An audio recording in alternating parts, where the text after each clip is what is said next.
നമുക്ക് നഷ്ടപ്പെട്ടത് കേരളത്തിലെ വളരെ ശാന്ത സ്വഭാവമുള്ള പക്വമതിയായ ഒരു പൊതുപ്രവർത്തനയാണ്.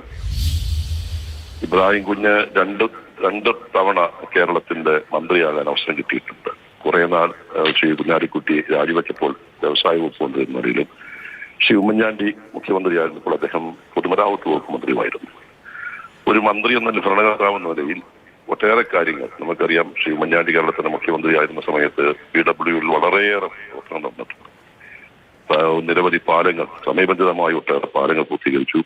അങ്ങനെ ഒട്ടേറെ വികസന പ്രവർത്തനങ്ങൾക്ക് അദ്ദേഹം നേതൃത്വം കൊടുത്തിട്ടുണ്ട്. അദ്ദേഹത്തിന്റെ ഒരു സവിശേഷത, അദ്ദേഹം വളരെ പക്വമതിയായിരുന്നത് ഒരു ഇതായിരുന്നു.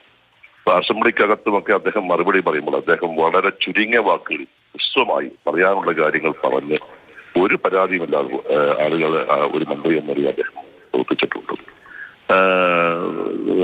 നമുക്കറിയാം നിരവധി ആക്ഷേപങ്ങൾക്ക് അദ്ദേഹം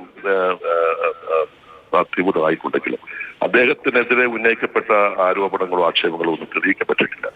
നമുക്കറിയാം പാലാരിവട്ടം പാലവുമായി ബന്ധപ്പെട്ടുകൊണ്ട് ശ്രീ ഇബ്രാഹിം കുഞ്ഞിനെതിരെ നടത്തിയിട്ടുള്ള ഒരു ക്ഷണമാക്രമം, അതിനൊന്നും ശ്രീ ഇബ്രാഹിം കുഞ്ഞ് കുറ്റക്കാരനായിരുന്നില്ല. പക്ഷെ അദ്ദേഹത്തിനെതിരെ നടത്തിയിട്ടുള്ള അത്തരം ഒരു രാഷ്ട്രീയമായ ചില ആക്ഷേപങ്ങളും ആരോപണങ്ങളും അക്രമങ്ങളും ഒക്കെയാണ് അദ്ദേഹത്തിന്റെ, ഞാൻ വിചാരിക്കുന്ന അദ്ദേഹത്തിന്റെ ആരോഗ്യത്തെ പോലും ബാധിച്ചിട്ടുണ്ടായി.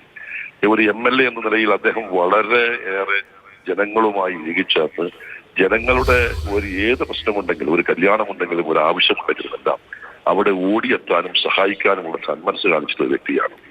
ഞാൻ നേരത്തെ സൂചിപ്പിച്ചതുപോലെ എന്നെ സംബന്ധിച്ചിടത്തോളം അദ്ദേഹം രാഷ്ട്രീയത്തിൽ സജീവമായി മന്ത്രിയും MLA ആകുന്നതിന് മുമ്പ് മുതലുള്ള വളരെ അടുത്തമായ ബന്ധം ശ്രീ ഇബ്രാഹിം കുഞ്ഞുമായിട്ട് എനിക്കുണ്ടായിരുന്നു.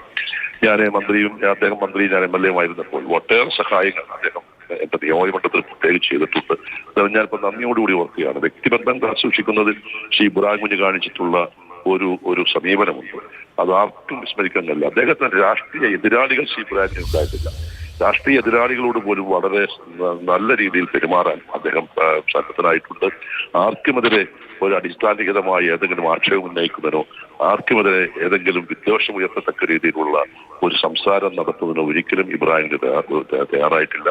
കുറെ നാളുകളായിട്ട് അദ്ദേഹത്തിന് ആരോഗ്യപരമായ പ്രശ്നങ്ങൾ ഉണ്ടായിരുന്നു.